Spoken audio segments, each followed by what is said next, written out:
As this as these strands intertwine of the traditional Wahhabi and the Muslim Brotherhood activists, can you trace that line further into the development of al-Qaeda, or does something else happen to add this most violent and most destructive element that results in al-Qaeda? Is it a natural outgrowth of what was going on within Islamist intellectual circles in Saudi Arabia, or is there more to it than that? Well, things happen along the way.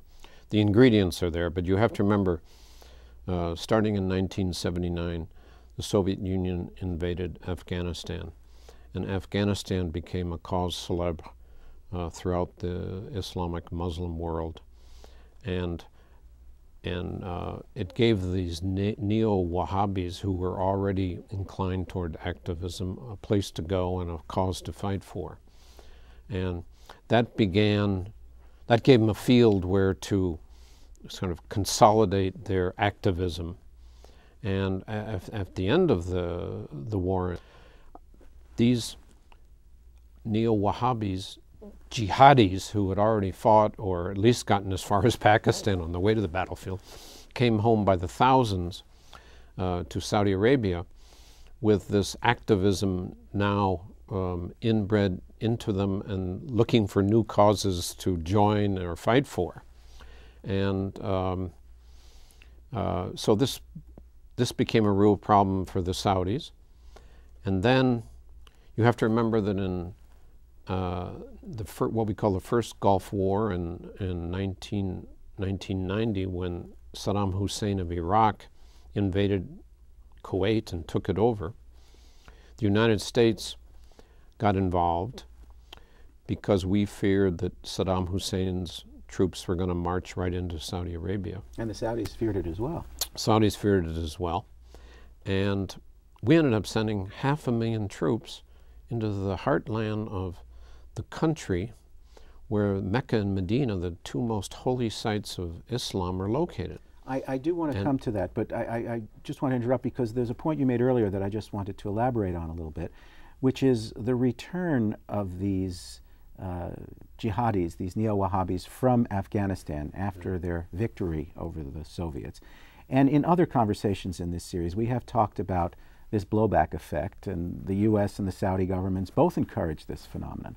But I'm interested in looking at the domestic impact inside Saudi Arabia of the return of these very energized young men who took on a heroic aspect for what they had done. So it's not as if this kind of activism or even fighting spirit was something that was looked down upon. This had to be integrated back into Saudi Arabia because it was seen as a positive thing. And it was done with difficulty and a great deal of strain.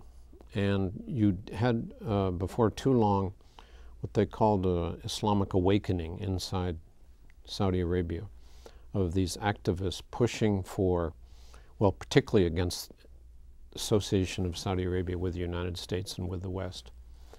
And it took that form pretty soon after they came back. And throughout the 80s, you had this growing activism that was becoming a problem for the